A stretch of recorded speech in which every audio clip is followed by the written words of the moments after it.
Welcome to the All or Nothing podcast. I am your host, Caitlin Green, and I am so glad you are here.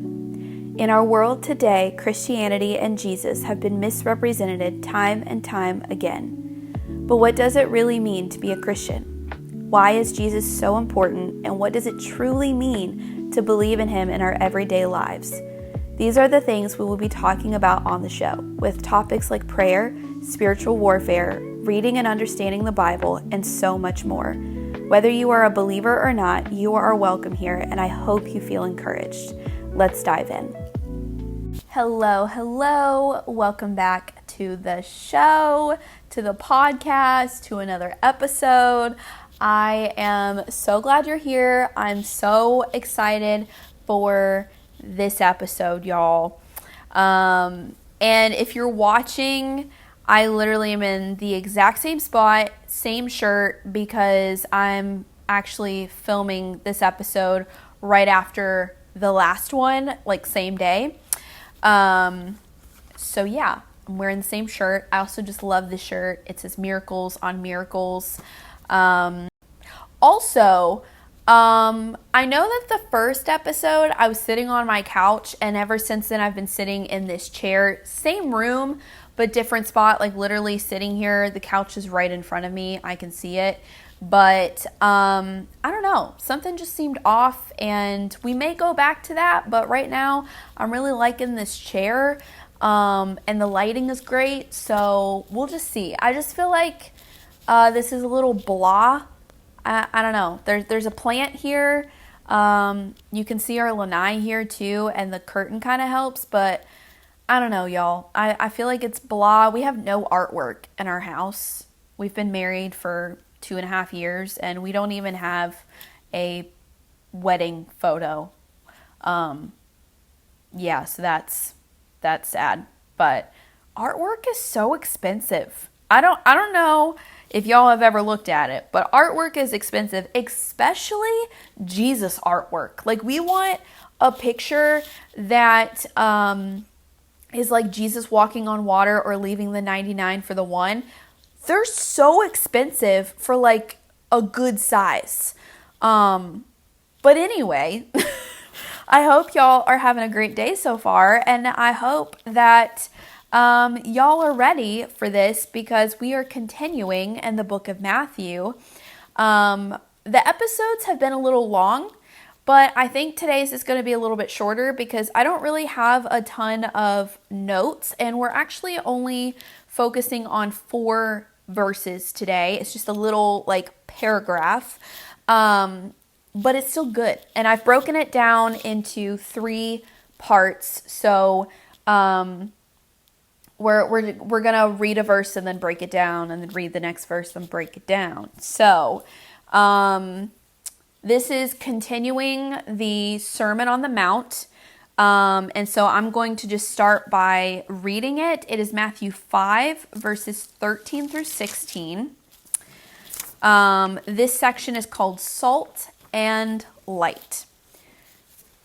Verse 13 says, "You are the salt of the earth. But if salt has lost its taste, how shall its saltiness be restored? It is no longer good for anything except to be thrown out and trampled under people's feet." Now, this is why I'm breaking it down verse by verse, because there's a lot just within that one verse. So before we even continue, let's talk about this. Verse 13 is talking about being salt of the earth. Hence the name of this episode, Pass the Salt and Flip the Switch. I thought, shout out to ChatGPT for coming up with that name. I thought it was very clever.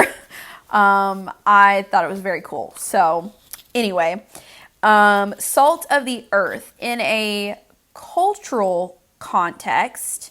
In ancient times, salt was very valuable, and it preserved food and enhanced flavor.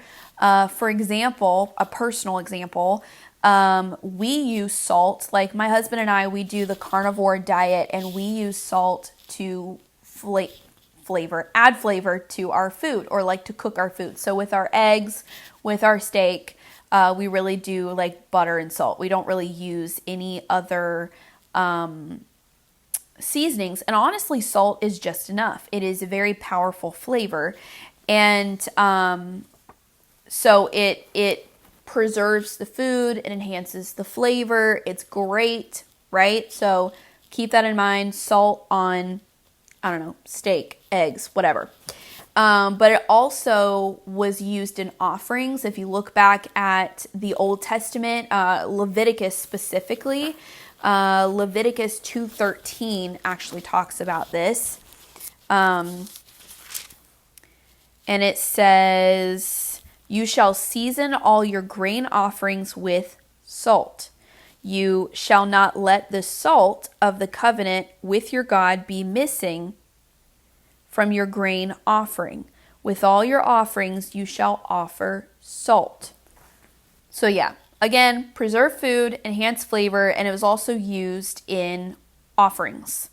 That's the culture behind it. But a spiritual meaning for it is Jesus basically here is saying that we believers, Christians, are to preserve the goodness and truth in a dying, decaying world. Our world is dying spiritually.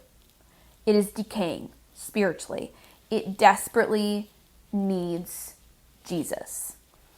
And what Jesus is here, what he's saying here, is that we are meant to season, add flavor to life with grace, wisdom, truth, and we are to enhance.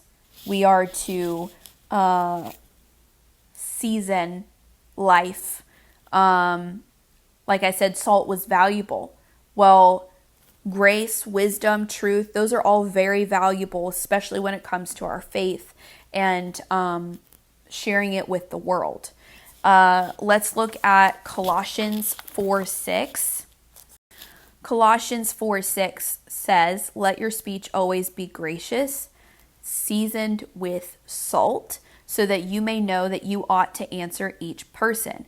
Now, when you read the note for this, it says the seasoned with salt compared to Matthew 5:13, which is what we just read. The metaphor suggests giving a powerful and attractive testimony to non-Christians. Sharing your testimony is very important.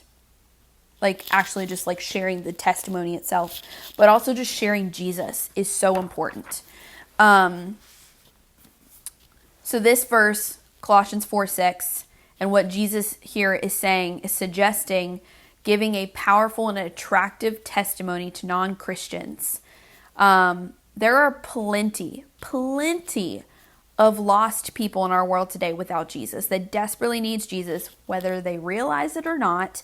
And they need him just as much as we do. We need Jesus. We desperately need Jesus. Everybody needs Jesus. But because we have Jesus, because we are a believer, we need to be good examples. We need to show the goodness, the love, the mercy, the wisdom, the truth, the grace, rather than the evil. I mentioned this in the last episode, that we are holy, we are to be set apart, we're to be different, to be in the world but not of the world. And we are to actually represent Christ. I think this was when I was sharing about persecution, that we're going to be persecuted, but rejoice and be glad in it.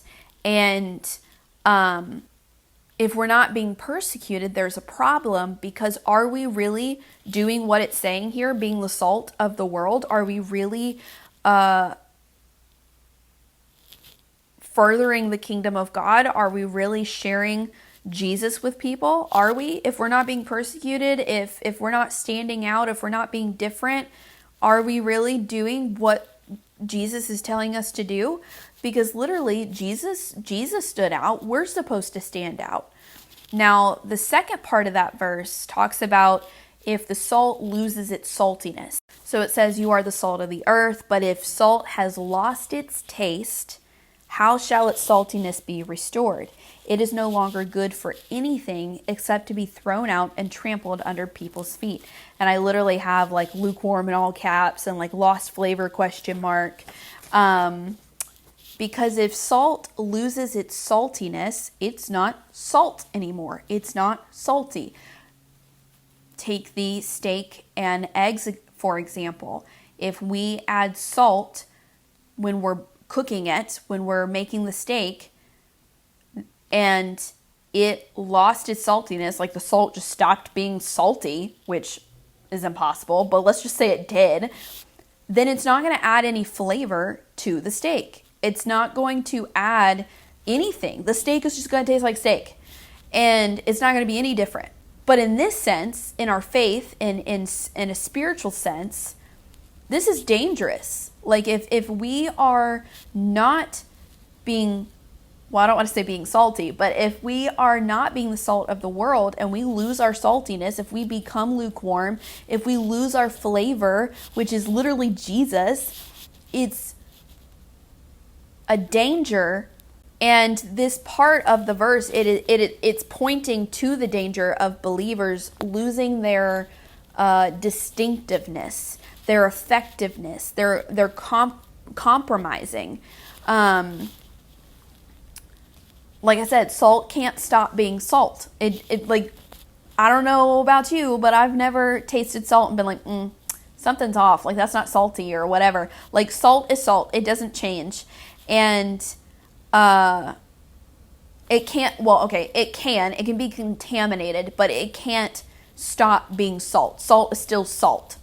And so here, Jesus is giving us a warning against dullness, spiritually dullness, and compromising morally.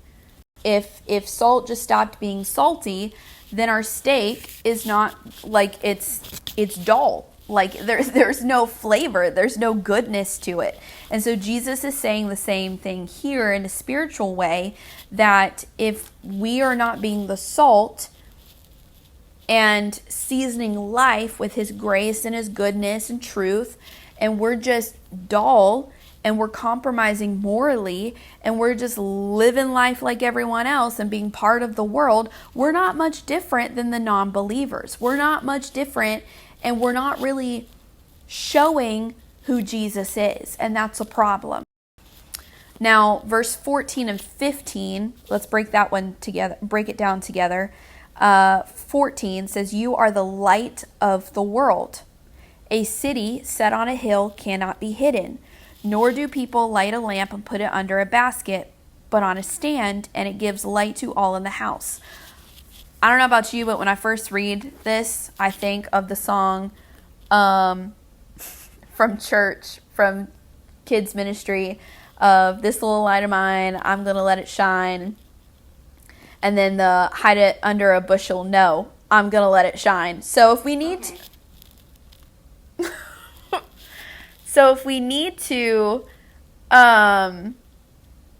if we need to bring ourselves back to childhood, then that's okay. I mean, childlike faith, right? But honestly, that song is a great example for us. Like, it really is. Like, let's just bring ourselves back to childhood and think of that song and think, "This little light of mine, I'm going to let it shine." We are to be the light. And so here, Jesus is saying, you are the light. He's not saying try and be the light or possibly be the light. He's saying you are the light. He's declaring identity. Like literally, he's telling you who you are, what you are. Believers, Christians, we should reflect the light of Christ. Like even Jesus himself said he's the light. If you look at John 8:12, it says again, Jesus spoke to them saying, "I am the light of the world. Whoever follows me will not walk in darkness, but will have the light of life." So literally, Jesus is the light. And I keep saying that we're supposed to represent Jesus, right? We're supposed to represent him. So if he's the light, we're the light. But he doesn't just say, I'm the light and we're supposed to follow him, and then us put that together that, oh, we're the light too. No, he literally specifically says, you are the light, to let you know. Clearly, we need to know that we are also to be the light. Like he took an extra moment to say, you are the light. Clearly, it's important. So we, as believers, should reflect Christ, the light of Christ, and we should shine his truth into the darkness, into this dark world. And then another part of that verse is the city on a hill. When you think of a city on a hill, everyone can see it. It's very noticeable because it is elevated and it's like higher up. You can definitely see it. Everyone can see it. And so Jesus is saying that our faith, all of us believers, our faith and life will be noticed. It should be noticed. It's never meant to be hidden. I know some people will say, oh, well, that's between me and God, and like, it's a personal relationship. Yes, it is a personal relationship. It's a personal relationship between you and Jesus, but don't hide it. Don't gatekeep it. Don't gatekeep Jesus, okay? If you get anything out of this today, don't gatekeep Jesus. Share Jesus. Yes, it's a personal relationship. I'm not saying go and be vulnerable and like literally share your entire life on social media. That's not what I'm saying. Like when it comes to marriage and kids and all of that, that's not what I'm saying. But when it comes to our faith, we should be public about it. We should be sharing it. People should see it. Now, I'm not saying go and profess your faith right now on your Instagram story. Like, unless the Lord wants you to, unless that's what the Lord is telling you to do, you don't have to do that. I'm just talking about in your everyday public life. If no one knows that you're a Christian, that's a problem. If you are acting like everyone else, if you have coworkers who, cuss like sailors and you're joining in with them, how are they supposed to know that you're any different? How are they supposed to know that you are a believer and are the light of the world? Because you're not being very much the light. If we're in a friend group, we're hanging out with our friends, and everyone wants to watch some horror movie, and we don't say anything, and we're just, sure, let's watch it, then we're not being the light of the world. We are being of the world. I'm not saying like be rude to them and say, something rudely of don't watch the horror movie. Just kindly, stand out and not in a prideful way, but kindly say, I am not okay with watching that. I don't feel that it's appropriate or something like that. Now, obviously with the cussing like sailors, like you actually don't have to say anything at all. You don't have to say, you shouldn't speak like that. No, honestly, just don't speak like it. And that right there is a clear enough example that you are different. I mean, at my job, there are a lot of people that cuss and everything, yet I don't join in, but I also don't say, you shouldn't talk like that. So like, I'm not saying go and be rude to people and, tell them what they're doing wrong. Sometimes we don't have to say anything at all. It's our actions. We act differently, and that right there shows that we are different, that we are not of the world, that we are of Christ. And so sometimes you can be the light of the world without saying a word at all. Sometimes it can just be you showing the love of Jesus. Sometimes it could just be that you're not part of something that everybody else is a part of. Sometimes it could be, I don't know, like the list goes on and on, that you could just be different, your actions. But if you're not being different, if you're not being the light of the world, that's a problem. again, we should be publicly sharing. It shouldn't be hidden. It shouldn't be private. And so that leads us to the third part of this little section of this verse. I think it's verse 15. Yeah, nor do people light a lamp and put it under a basket, but on a stand, and it gives light to all in the house. Just like the little childhood song where it's put it under a bushel. No, I'm going to let it shine. Don't hide it. Don't cover it. Don't gatekeep it. Again, y'all, don't gatekeep Jesus. Like, share Jesus. And so we are to be a lamp on a stand.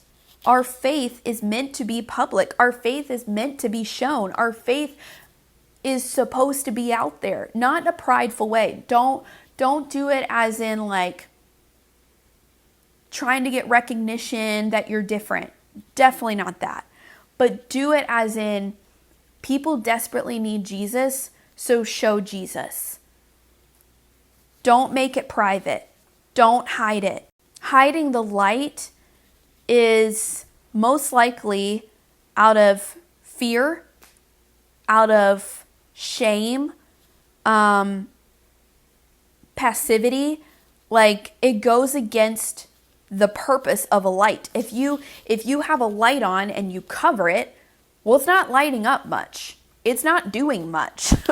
Like if you are in a dark room and you turn on a light and then you put a blanket over it, like let's say your flashlight on your phone or a little lamp, whatever, and then you put a blanket over it, it's not really doing much. It's not really lighting up the room. It's ineffective. And so when we hide our faith, we are ineffective. We are not furthering the kingdom of God. We are not showing the love of Jesus. We're hiding. And that's why I love songs and things that say, don't be ashamed of the gospel, because don't be ashamed. Don't be afraid. Don't be afraid to share your faith. Don't be afraid to get out there. Be bold. Be courageous. And if you think, oh, well, I do have fear about sharing my faith, I don't know how to do that, ask the Lord to help you.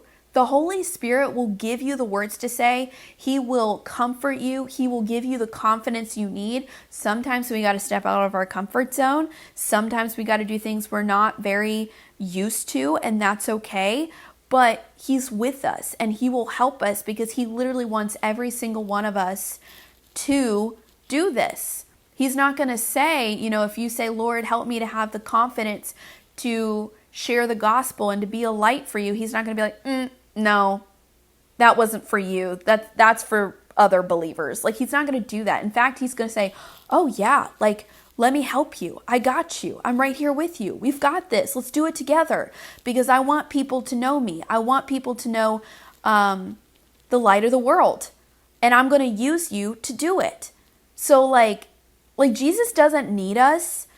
I feel like people need to know this. Jesus doesn't need us. He can further the kingdom of God, and He can, His will be done in His own way without us. But He wants to use us, y'all. He wants to use us. And if we are sitting in fear and shame and hiding our faith, hiding the truth, hiding the light of the world, we're not doing much. He can't use us if we're hiding. He can't use us if we are sitting in fear and afraid to share and just saying, oh, this is between me and God. This is between me and Jesus, and I'm just going to keep it in my prayer closet. And, those verses where he talks about go into the closet when you pray and everything, He's not saying like, don't ever pray in public and don't ever, share. He's just saying be careful of your intentions and don't do it in a prideful way. Don't do it in a showy way. And same with our faith. He's not saying keep it to yourself in your house, just you with your quiet time with God. He's saying go out and share it. Just don't be prideful and showy with it. Like, do it with being humble and gentle and love and patient and kindness. Like, do it in that way rather than being prideful and showy and trying to, I don't know, convict people and condemn them, and like do it in a loving, godly way. Okay, verse 16, this is the last one. It says, "In the same way, let your light shine before others so that they may see your good works and give glory to your Father who is in heaven." Let your light shine. The goal of us letting our light shine, I just said this a second ago, not pride, not showy. It's not self-glory. We're not doing it for recognition. We're not doing it to be applauded. We're not doing it for people to see us as good people. We're doing it to point others to Christ. We're doing it to point others to God's glory. We're doing it to bring him glory. And our good works, the fruit that shows and how we act and all of that and how we speak, they are meant to lead others to him, to worship him, not us, to praise him, not us. So, like I said, this was probably going to be a really short episode, and I just wanted to break it down because I feel like people need to know that we are to be the light in our world today. So if you get anything out of this episode, first of all, don't gatekeep Jesus. And second, think of how you can be the light in our world today, in your little community. Because these verses really they are a call to believers, to Christians, to live boldly, purely, and openly for his kingdom, for God, for his goodness and his glory. The salt and light, they influence their environments. In a non-spiritual sense, salt, like table salt, whatever, and light, like a lamp, they influence their environments. They're perfect examples.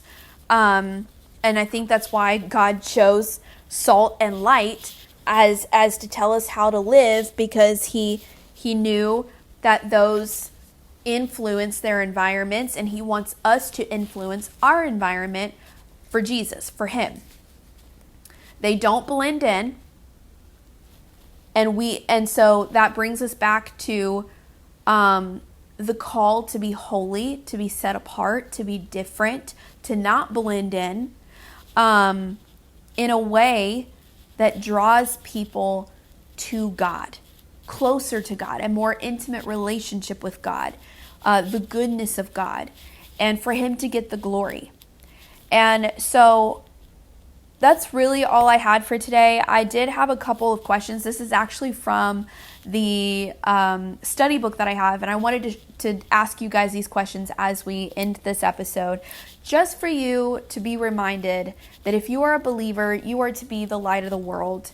And so I just want you to reflect on that this week. Reflect on not gatekeeping Jesus, being the light of the world, being the salt of the earth, and If you are afraid to share your faith and that's why you're quiet, that's why you're not being bold, go to God. Ask him for confidence. Ask him for his help to stand out for him. And it may be different. It may be different for you than it looks for me. You know, some people, it may be social media. It may be starting a podcast. It may be, I don't know, being a leader in some area of your church, whatever. Like, it may look different for everyone. In fact, it probably will look different for everyone. But go to God and let him lead you into the area that you need to do it in. And honestly, it could be as small as being the light in a grocery store and literally, I don't know, having a conversation with someone in the grocery store, whether it's someone that, you know, the lady at the register, or someone at the gas station, or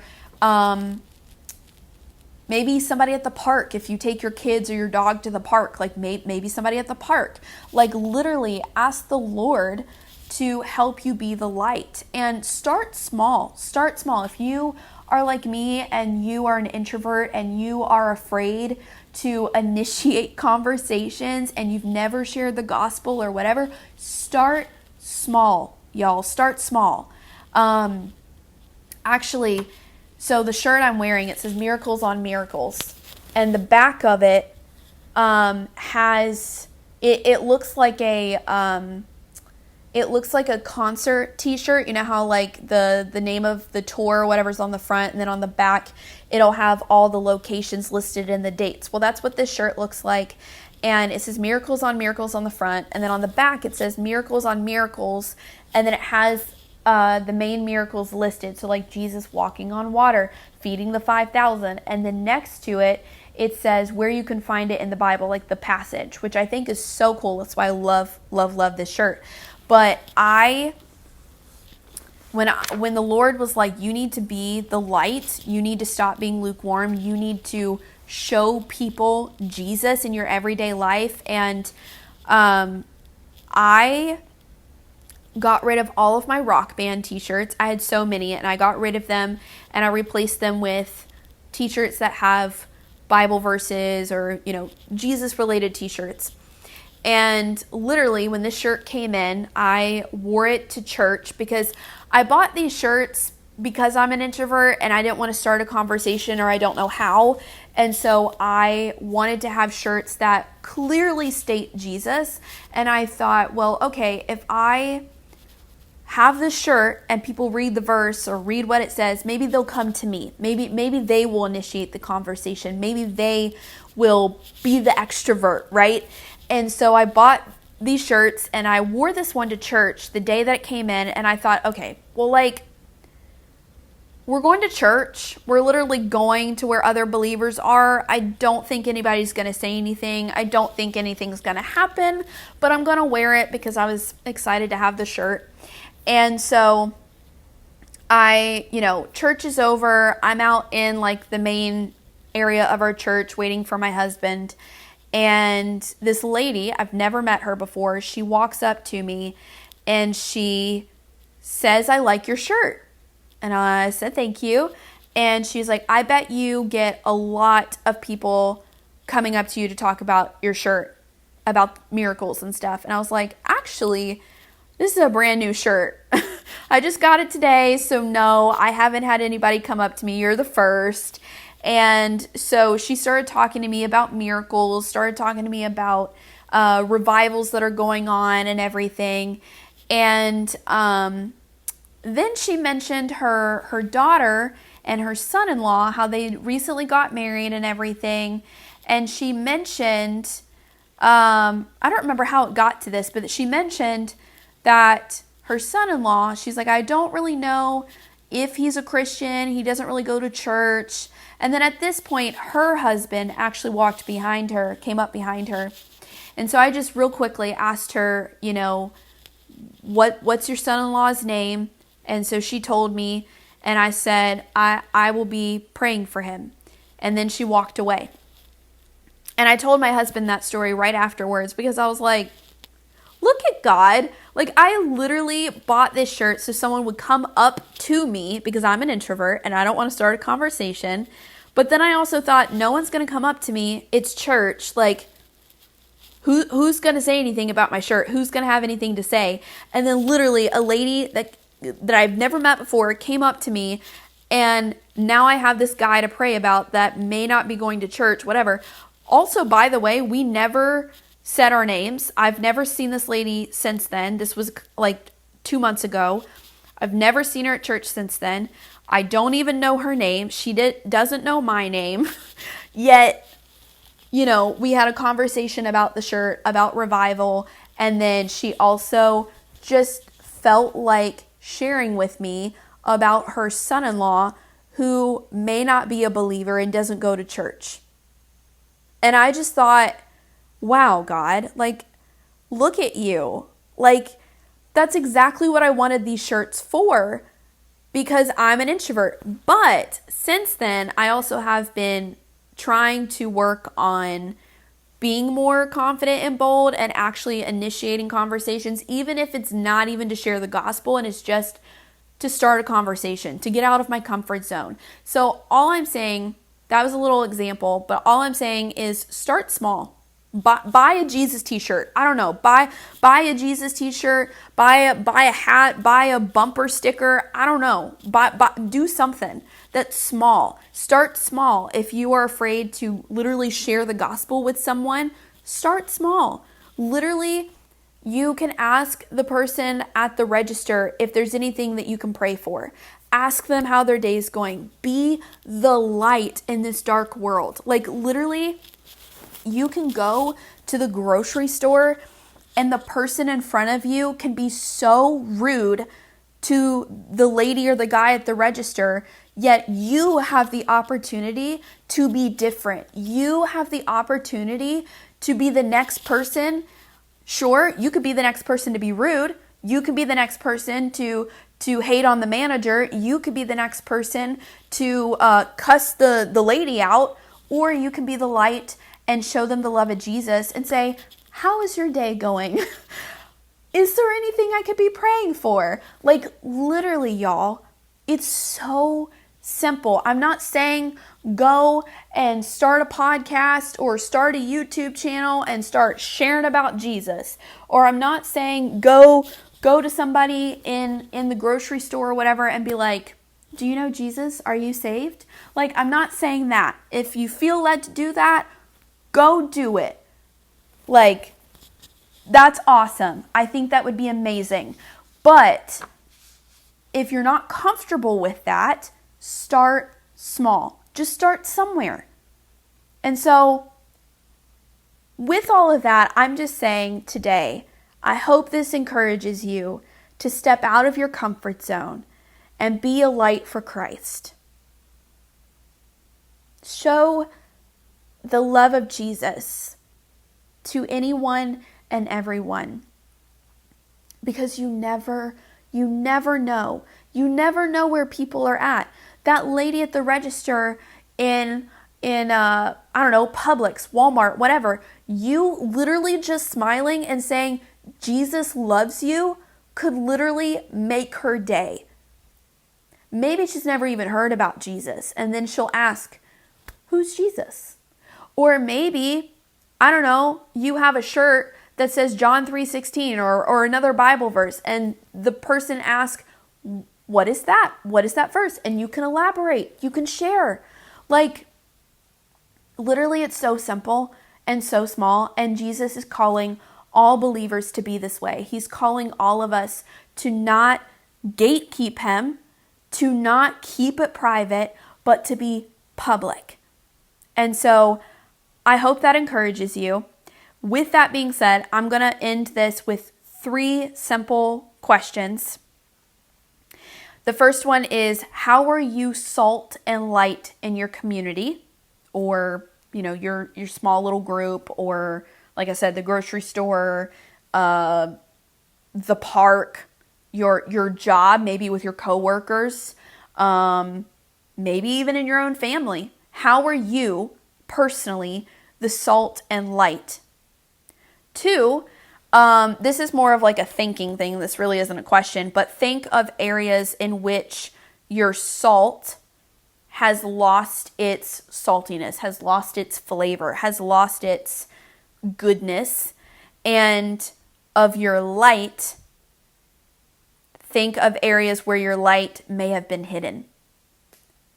And then thirdly, what can you do to change that? What can you do today to be different? What can you do today to be the light of the world? What can you do today to be the salt of the earth, to show the love of Jesus, maybe with a smile, maybe with the words you say, maybe with opening the door for somebody? Literally, y'all, I'm telling you, it's so easy. It's the smallest things.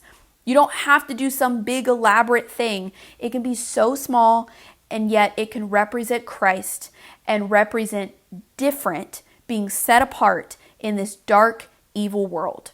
Like literally. So today and this week, just think, how can you show Jesus?